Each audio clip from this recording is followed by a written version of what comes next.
it's just not going to happen. So what do our sportsmen want regarding the use of trail cameras? Distance restriction. You can only set a trail camera within, no less than, 500 feet of a water hole, what have you. You want time restrictions.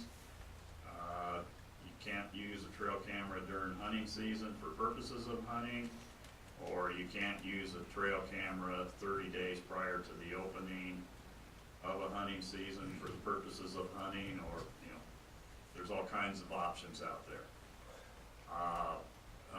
All-out ban on the use of trail cameras for purposes of hunting is another option, where, no matter what time of year you place it out there, if it's for purposes of hunting, it would be unlawful. Or simply leave it as is. So those are the questions that I think everybody needs to kind of ask themselves, and we'll provide our professional opinion as far as what's better to enforce, language that's better to enforce, or what'll be more difficult to enforce. But again, it's up to the sportsman and the commission. Any questions?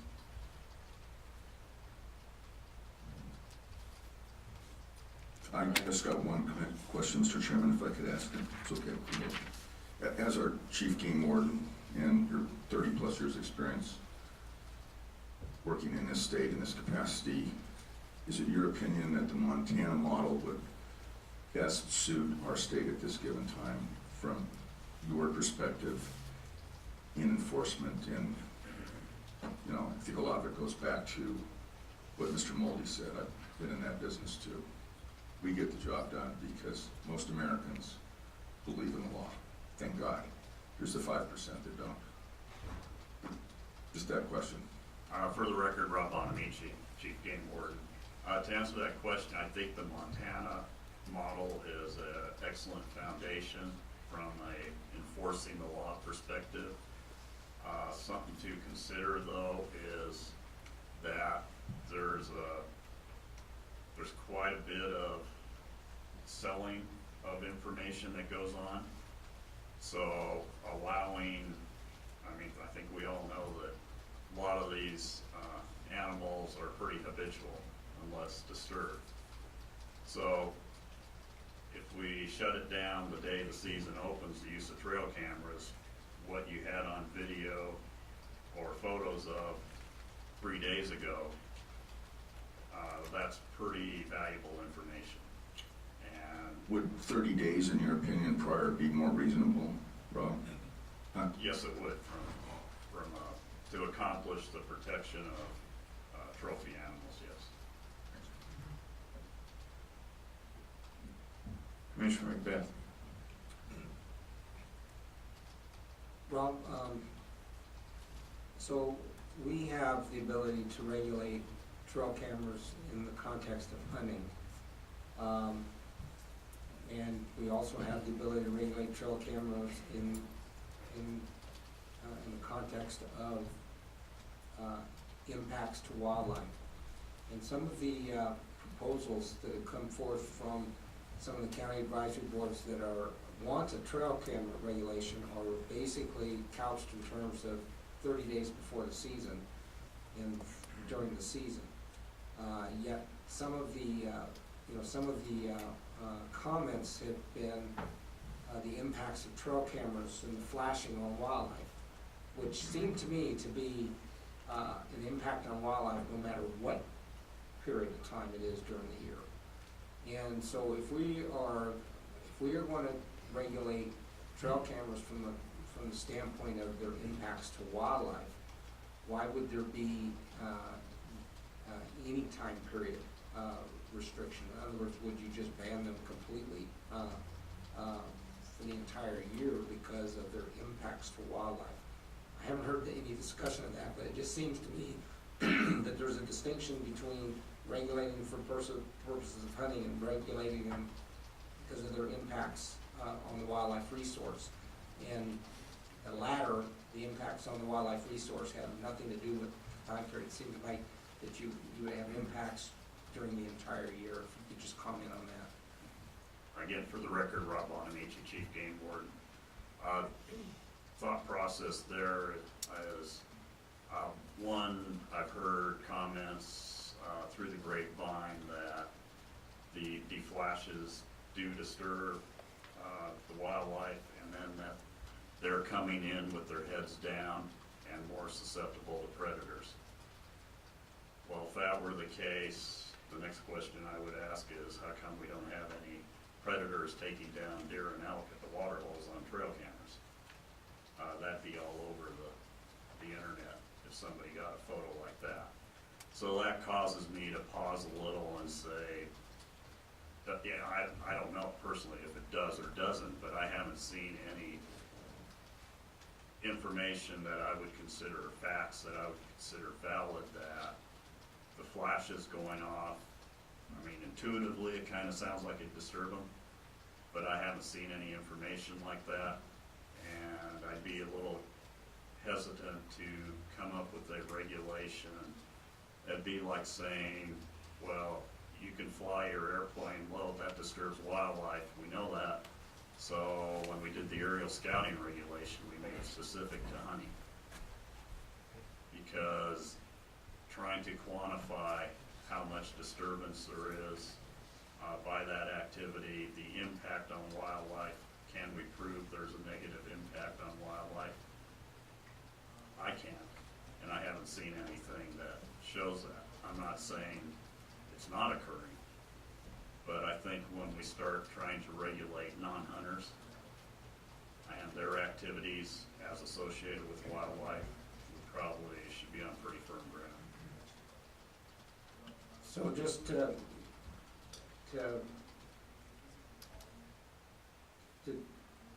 kind of address that, then there are no studies. There's no evidence of this. It's anecdotal, pure and simple as the impacts of the cameras on the wildlife resource. And so we're left with merely making a decision whether we want to restrict the use of trail cameras from the standpoint of our ability to regulate hunting. And at that point, are we really just dealing with an ethical question? Whether we want this to happen is a matter of ethics, because the comments have been made that this is really akin to our aircraft regulation that we already have in place, and we saw the stuff that is coming down the road with the drones, and I can guarantee you that the use of technology is with us, and we're going to be dealing with this in many different contexts. And trail cameras is just one of them in what I'm seeing. And so, but because of this discussion on the impacts on wildlife, I'm glad that we've kind of established that we really don't have any evidence of that, or anything that's come forth has been just anecdotal at this time, and that we just are limiting this to whether we want to regulate it for purposes of hunting, and our ability to regulate the activity of hunting. Yeah, that's correct. At this point in time, I think it boils down to a social and ethical issue. In all the states I've had conversations with, they have not seen any evidence of disturbance to wildlife. But, there haven't been any studies done to my knowledge with regards to that. Commissioner Bliss. Thank you. I have a concern about the 30 days prior to any big game season. Would that include depredation hunts? And then I'm not sure what the dates are for next year on the Heritage and the Silver State tags. Those seasons are so far earlier than what middle of August archery hunt is.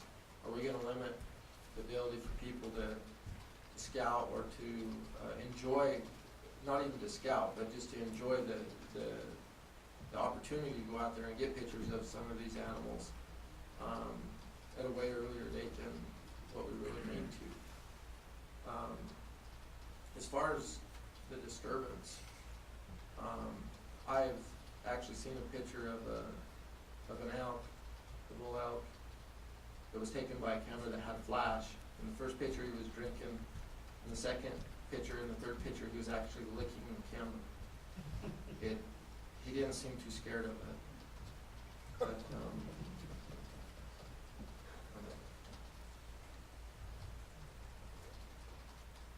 so I guess my question to you, Rob, is with the 30-day, like the flying, does the flying take into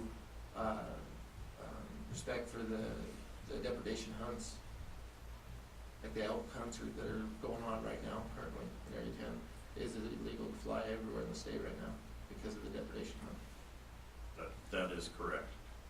It's 48 hours prior for the aerial to an open season, any open season.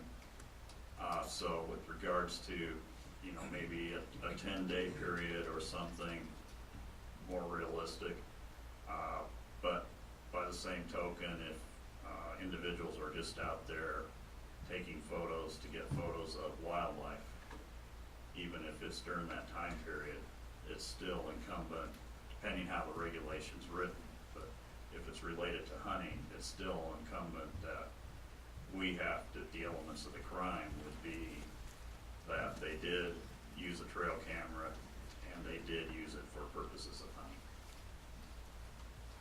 So that's what we would have to establish. So if they're just taking photos and not using it for purposes of hunting, we're taking photos of elk and they have a deer tag, and we don't have any information, it's being sold to somebody with an elk tag or provided to somebody with an elk tag, then it'd be legitimate.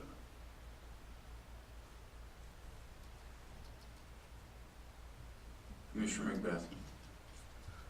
Would it be legitimate if I had an elk tag and my wife, which I don't have one, but if my wife or girlfriend did not, and she bought a trail camera and set it up and shared the information with me, what would you do to her or to me? Your imaginary wife would be arrested. What we would do is, if it's for purposes of hunting, that's the key information is, even though she doesn't have a tag, she's placed the trail camera there for purposes of hunting. And you're the tag holder and it's for that purpose. You see where I'm going with this? I can give you another example, that what if it's a friend of mine? And then the next example would be just a third party who's selling the information. Yeah, I think that could be addressed if that's the desire, with the language, the way it's written, to use trail cameras for purposes of hunting or relaying information for purposes of hunting. So if you put that in, if there's a third party, if it's fifth hand, but that information was relayed through 3 people to the tag holder for purposes of hunting. And just to follow up with the third party, so if you had a person that put something on eBay, said, I have the coordinates of boom, this bull, and maybe he's a resident of Nevada, maybe he's not a resident of Nevada, but you can establish the trail cam pictures were taken in Nevada because that's what he's selling. Would he be under this statute, under this regulation? Potentially, depending again how it's written. If we incorporate a relay of information or providing information from a trail camera taken from a trail camera for purposes of hunting, then yes.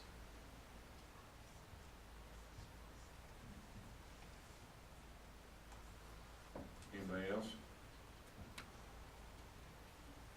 Commissioner Buonamici? Thank you, Mr. Chairman.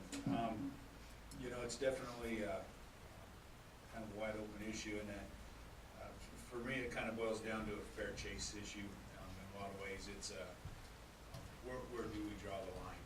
And I think as long as there's information that you can obtain from this that you can sell, the incentive's gonna be there to continue to do it. Whether you're interested in it or not, you might have a financial interest, you may not have an interest in wildlife at all. I think that we do need to take a stronger look at it and get more involved in that aspect of hunting. You just can't open the door to everything that can be done. You know, there's gotta be some boundaries, and I'm very open to the discussion, and I think that we should very strongly consider how we proceed with trail cameras and what's next. I mean, you know, none of us are making millions of dollars because we figure these things out, but somebody's going to.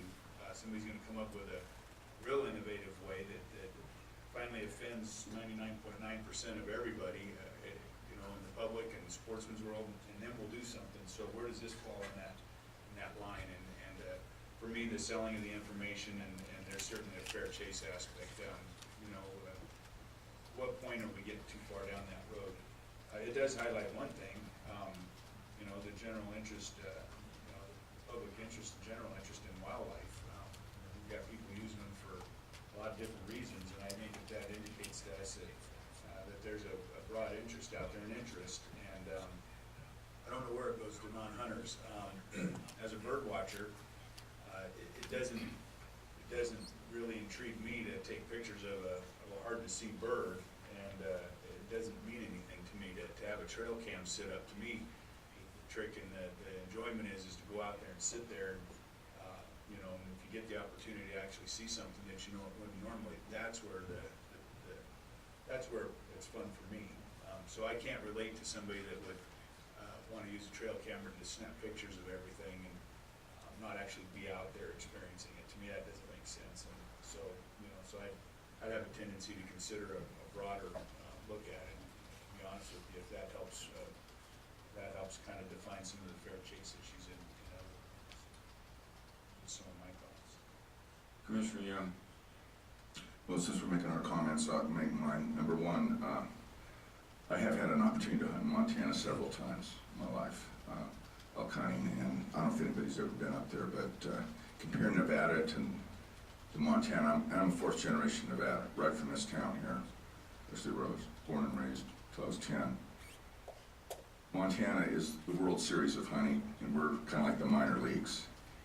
And hunting and fishing up there is a way of life, and it is in every bit of the fabric of the state. And for the Montanans, I understand it was probably a little bit hard to accept at first, but they accepted it, and that says a lot about them. And it's just the hunting experience up there, I think, is really good. Secondly, the use of technology. I don't know where this came along. I think maybe 10 years ago, trail cameras came around, but in my day, it seemed like if you wanted to go look at a water hole, you sat on it, you look at it from your spotting scope or your binoculars. You actually got out there and you worked for it a little bit. And this is a lazy man's way of hunting, in my opinion, in many aspects, where it can be abused. And you know, I'm just the average hunter that lives in Las Vegas. Unfortunately, I gotta make a living there. I can't live up here in some of the rural areas, and you know, I know there's a lot of guys that live right near the watering holes, and you know, the guys that are semi-pro hunters, and they're, you know, scouts, and they're out selling information, and they're year-round are into the hunting and making sure that their customer, they get the biggest trophy. Well, I don't have an opportunity to come up here and check my trail camera every weekend or put one out because I'm too busy working. You know, there's a lot of people in my category, and the thought of somebody sitting at home on their couch watching a watering hole or something absolutely defies any ethical boundary of hunting. And we call ourselves sportsmen. Anybody that calls themselves a sportsman and does that is not a sportsman in my book. So to me, it is a very much an ethical issue. Talk about the law enforcement aspect, or how do we regulate? I don't think it's anybody's used to really worry about that but you. And you know what, I'm gonna back you 100% because I know how tough a job you have with little resources that we give you to get your job done.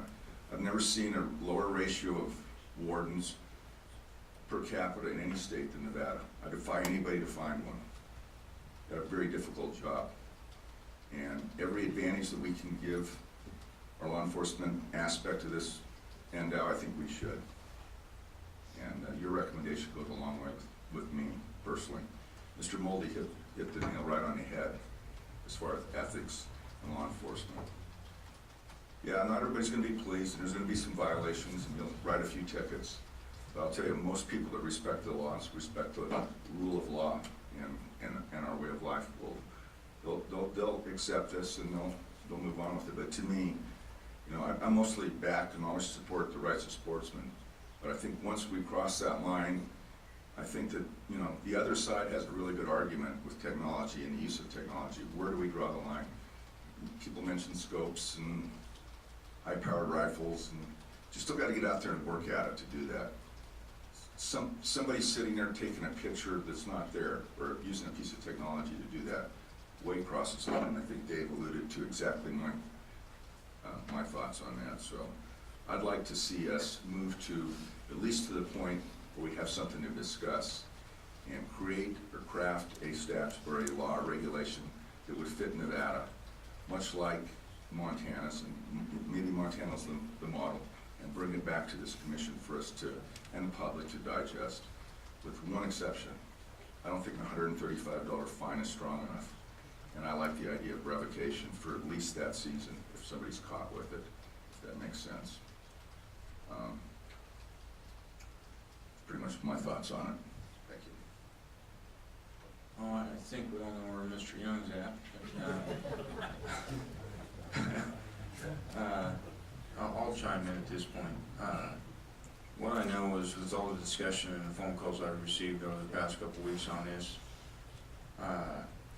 we need to gather a whole lot more information to be more informed on where we're going to go forward with this. The time to gather the information is right now, because the trail cams are out there gathering the information for what they're going to use them for. I'd like to see pictures of these Guzzler Springs that have 10 cameras on. And I think we need to get more information about it.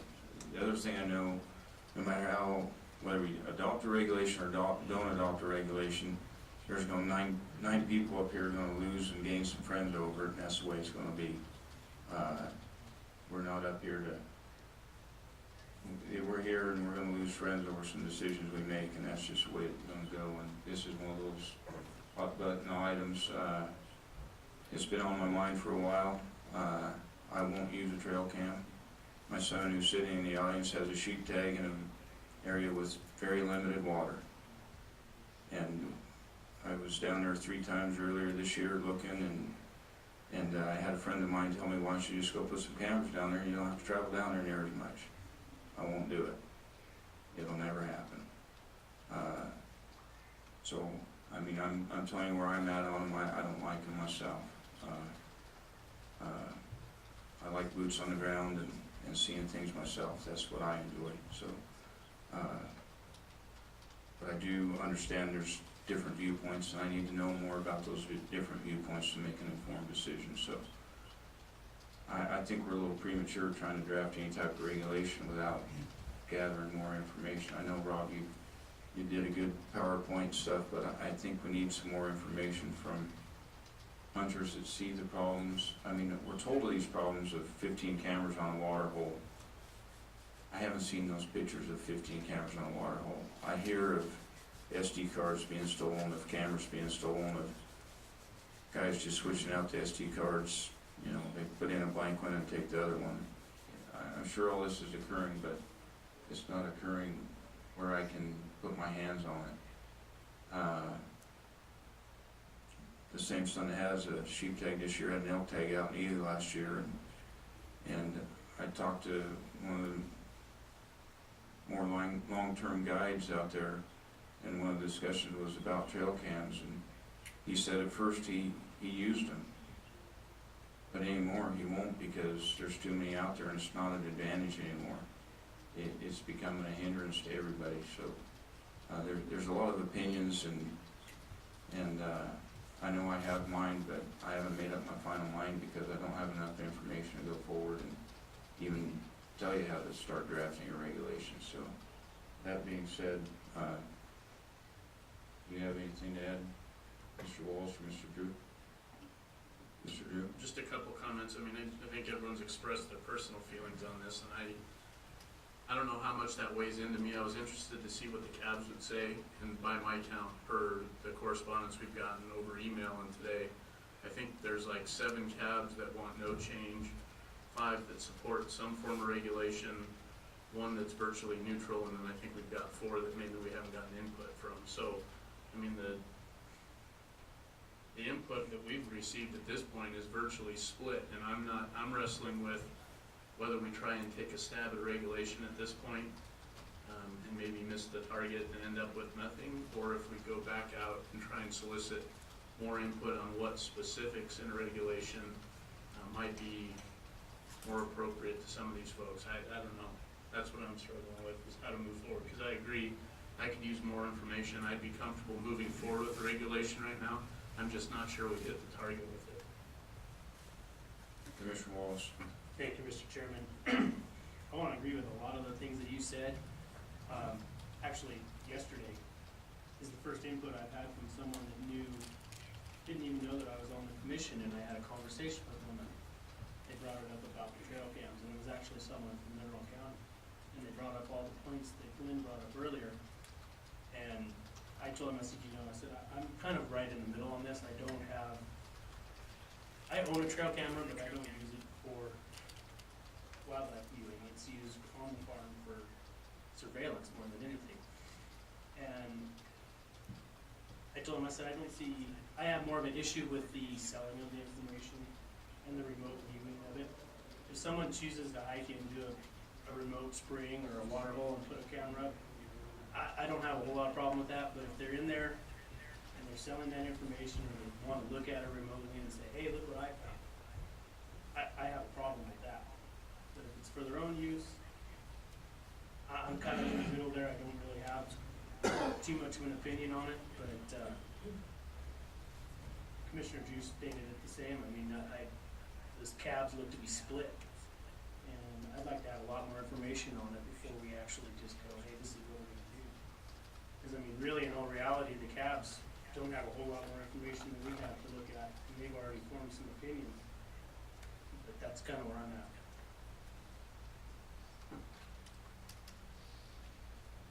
Commissioner Bliss? In the past, I've heard about finder's fees that some individuals will pay for information on a bull or a buck, and I guess my question is, are the finder fees that people pay like this, are they legal now?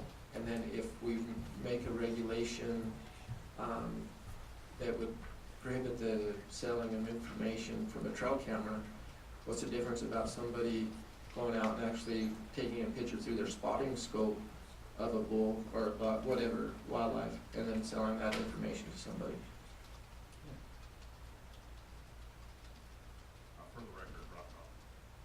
For the record, Rob Buonamici, Chief Game Warden.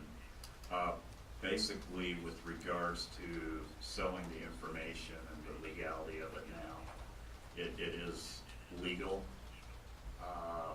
We could technically argue, but we don't feel we have a strong argument from a legal standpoint that a guide's license is required to do that, because the way the guide license statute is written, anybody assisting somebody else with hunting, paraphrasing here, but or the act or the attempt to do so, they need a guide's license.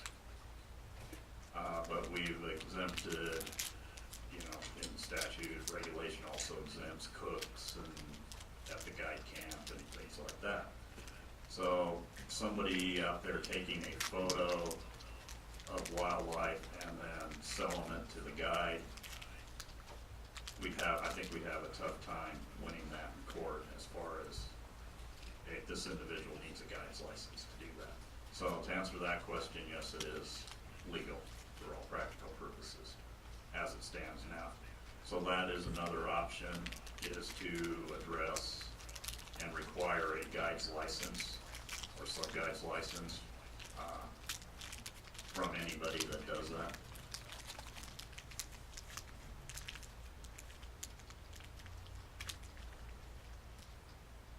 Commissioner McNish?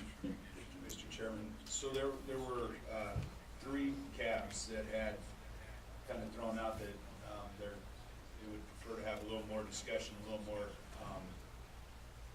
and I think the other ones are probably open to it as well, but 3 mentioned it in particular. Do you mind if I ask you a couple of questions real quick? You know, in Clark, what drew you guys to needing more discussion? There was something that's missing. What kind of input were you getting that? I think from a Clark perspective, and this is where when we look at the Montana rule, it deals with the hunting community. And from my perspective, I may have pushed a little bit on this, is that I feel we need to have greater public involvement. If you're going to talk about how you monitor things, and I think Commissioner McBrath brought it up, you know, if somebody doesn't have a hunting license, but they're married to somebody, can your wife go out and set up a trail camera for you and collect information? Type of thing. I think we need to have an understanding of, if we're making a rule and we want to, if there is an issue with having trail cameras, either by people visiting watering holes, scaring away animals from using that watering hole or disturbing them when they're using it, all of that has to bring in the public, because at least in southern Nevada, there are a lot more public people that use trail cameras than there is in more rural areas where you have a diversion. I mean, you just have a greater population that loves to view wildlife, and I want to make sure they understand, if we set up rules for the hunting community, then it has ramifications for them. If we're going to expect certain behaviors at watering holes or other things with trail cameras, just like we do with desert tortoises. So that's kind of data that I think we're coming from, is that I don't believe, even though we publicly noticed this, we talked about it, I just don't believe the greater public understands like they did with desert tortoises, because there's not been any public service announcements, there's been nothing in the paper about this, or anything like that to educate the general public that there's an issue here that the Wildlife Commission is actually going to be potentially taking action on. Thank you.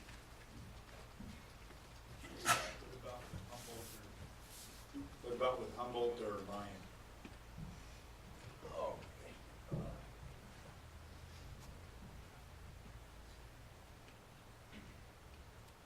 Yeah, Walt Mandeville, for the record, Lyon County. Yeah, we really haven't had a chance to talk to a whole lot of different people about this. We had 3 or 4 people at our meeting the other night, and they were pretty much against regulating trail cameras. But it was also brought up that they didn't know there was a real problem, and they wanted to know where the problem is and how big it is. And we didn't get into some of the other discussions about the wife taking a picture and who gets the ticket and that type of stuff. But we're kind of up in the air on this thing. We didn't know there was a serious problem. We've heard some complaints, but that's about it. I hope that answers your questions. It does. Well, hold on just a second. So there really wasn't a lot of discussion on the philosophy of it. That's correct, yes. Okay, so do you think that is what needs to be had, maybe, is more of a philosophical discussion, and you've heard us kind of talking up here. So Well, I think that's important to start to delve into, you know, the different parts of this and see which way we want to go on it. You know, as technology is, you know, my first computer was an Atari ST that my son worked all summer to buy. It had 48K on it, right? And we learned to run that system. And what's out there today is just astounding. It's all really amazing. But with this remote sensing and my cell phone it's not 4G, but I have a router that's 4G. It's a Verizon type system. And so that's out there. It's there now. And it's increasing. I don't know when AT&T is going to have 4G, but I mean, everybody's going to have it pretty quick. So anyhow, yes, I think we need to have a few more discussions on some of the different parts of this and see what needs to be done. Right now, we're kind of up in the air on it.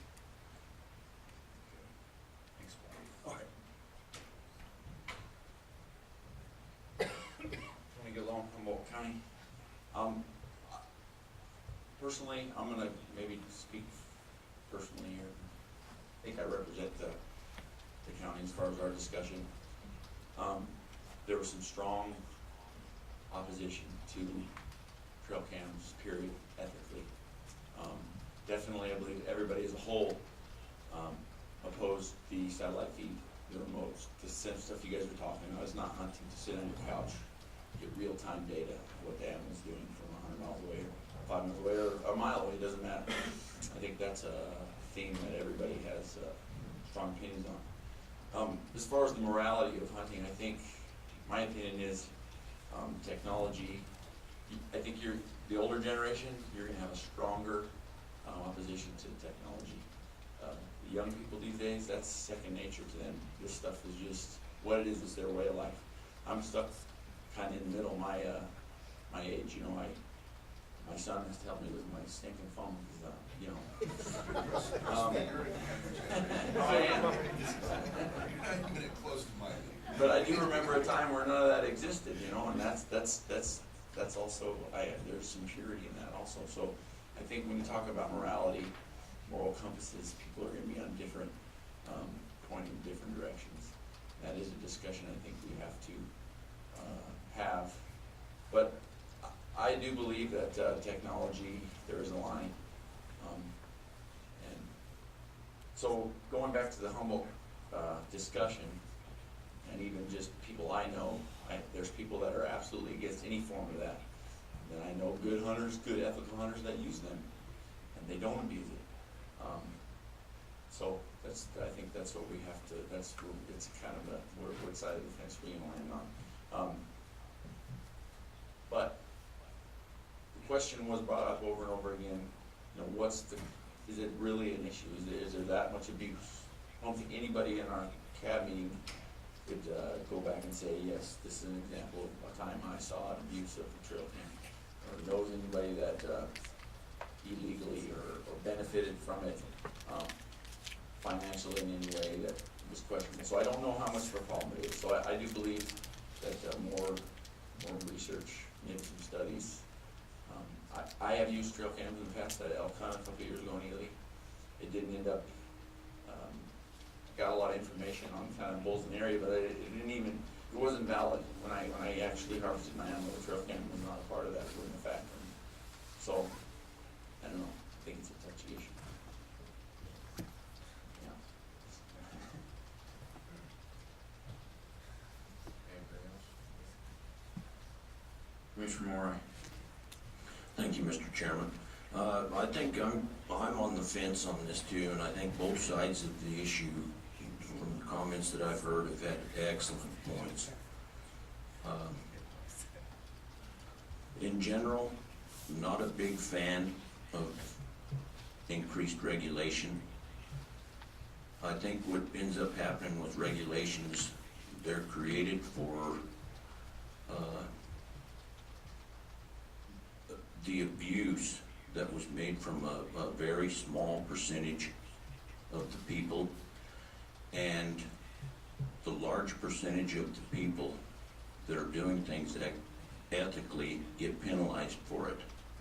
And that's just the system that we have. But I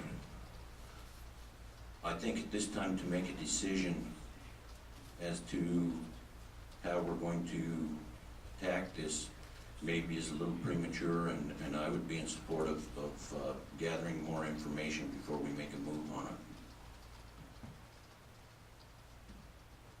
Commissioner Macbeth. I guess what I'm really wrestling with is that we currently have on our books regulations that deal with the use of aircraft in scouting and hunting of game animals right now. And so when I think about that, and I think about why we have that, and then I try to compare that to this different set of technology, I'm really struggling with what is the difference. I mean, it's different technology, but the act that we are currently regulating on aircraft, please somebody explain to me the difference between that and what we're targeting on, what we're potentially targeting on trail cams. Because I'm seeing an analogy between the use of an aircraft and the use of trail cameras. And maybe somebody can explain to me, no, there's a difference. In my mind right now, I see two different types of technology. One that we're currently regulating and one that we're not. But it's getting to the same basic act, which is an ethical issue with regard to how we hunt. So, how are we gonna deal with trail cameras when we have a statute right now that is dealing with a very similar activity? And then when drones come, what are we gonna do? Which side of the fence is it gonna fall? Because it's coming. So, that's what I'm wrestling with. Part of the aircraft issue dates back to a presentation that was given in Elko probably 7-8 years ago, with individuals using paragliders and other things. They weren't only spotting game from the animal, they were pursuing them, running them, exhausting them, and then taking them out of the air. Use of the aircraft in not only locating but taking of game, and it didn't sit well with anybody. So you'd almost have to take an animal with your trail cam to equal what we saw with the aircraft. So there is a little bit of different there. That's what I remember, Rob, is that the way it wasn't just the scouting, it was the harassment and taking of game that we saw in some of those videos. For the record, Rob Buonamici, yeah, that's correct. It was related to a combination of physically hunting with the aircraft, and then it delved into the issue of scouting with the aircraft, and it was a kind of a loophole. Well, I'm not hunting, I'm just scouting. So that's kind of how all that kind of gelled together, and that is the difference there. The difference, we have harassment laws on the books. It's unlawful to harass wildlife, and so that fit with the aircraft one as well and dovetailed in there. And again, it's back to, is the flash harassing wildlife? I was just gonna point that out. I see the similarity. You were talking about anecdotal, harassment of wildlife as being the basis for a regulation, when we all know that really was the ethical issue we were trying to get to. And so, we can come up with things that we can hang our hat on to say that something is unethical and, we're harassing wildlife. But that's exactly what's happening here, because there are allegations that these cameras are basically impacting the wildlife resource, but it's all anecdotal, and I would assume that the stuff that you talked about was probably anecdotal as well. I don't know how much evidence you actually had of that kind of activity going on you could prove, but the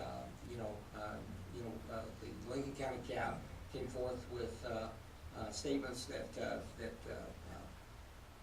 barriers are being used to manipulate animal movements and all kinds of things in these water holes down in the Delmars, and so you've got all these things that are being said, and that's what they're hanging their hat on. But I think it really does get down to the ethical question, and that's what we're talking about. And so I'm seeing similarities between these two activities in my mind, and that's what's that's what has got my attention on this issue. Commissioner Bliss. Thank you. To touch on a comment that Commissioner Macbeth made, the closest thing that I could see to compare the aerial flying to cameras would be the remote sensing cameras. That's real time. A person could be in another part of Mount Rangers, whatever, and know that that animal's there at that particular time, and then go pursue that animal. So I think there is a connection there. As far as the trail camera that does not do that, you might not go check that trail camera for a month or 3 weeks, and so it takes away that real-time part. That animal might have walked through that part. I'm not just saying it's on a spring; it could be anywhere in a pass. But it actually walked through that point. So I think there's a difference in there. The closest relation is the remote sensing cameras, which I have a hard time with.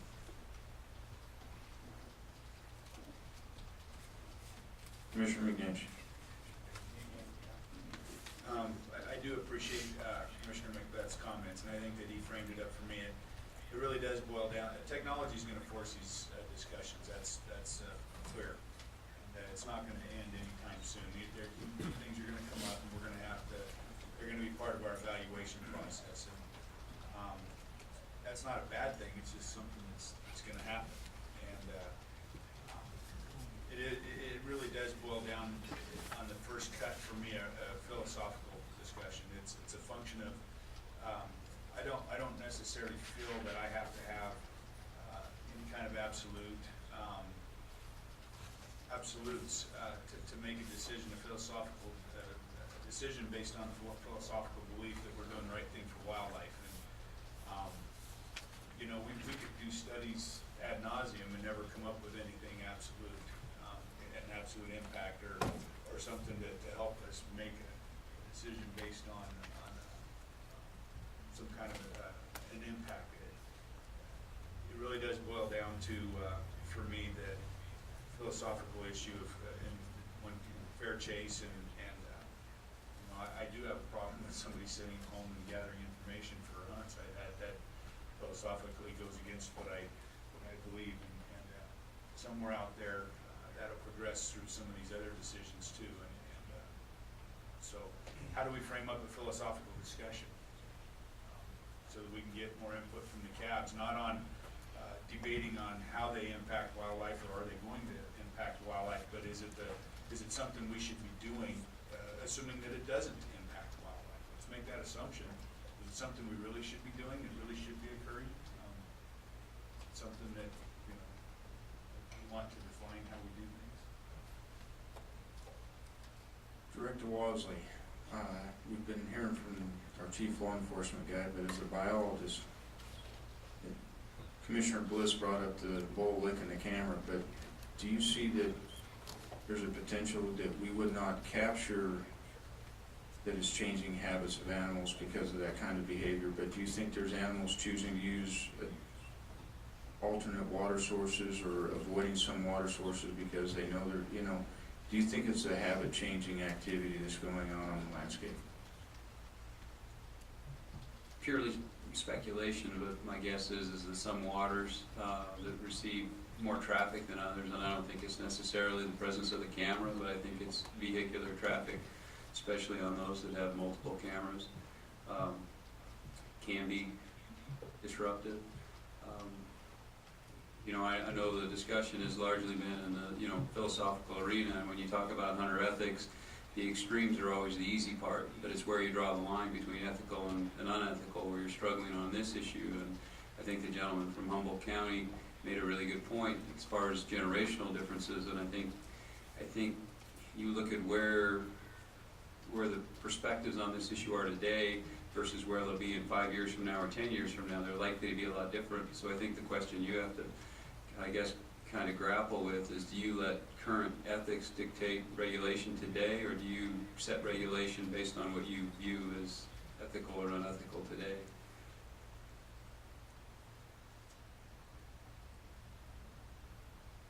Commissioner Lane.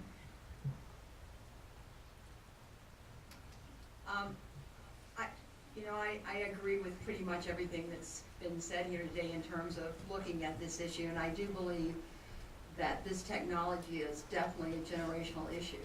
But I think it goes beyond the hunting issue, because at the Overton CAB meeting, and there was a discussion about trap visitation, and a discussion about how trail cameras are, can be used in lieu of, quote unquote, that is visitation.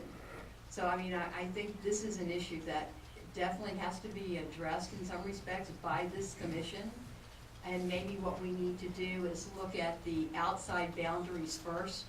The agreement that we don't, to talk about remote sensing, what's the sense of the CABs on remote sensing, and try to get at some of those extremes so that we can develop a middle of the road issue. But I do think that we need to move forward on this. And, you know, what you heard is that there's a lot of agreement about the extremes, that they don't, you know, that remote sensing cameras are really wrong for hunting purposes. So, you know, you've got some points that you can move forward from, and I think that that's what we need to try to do as we try to address this issue.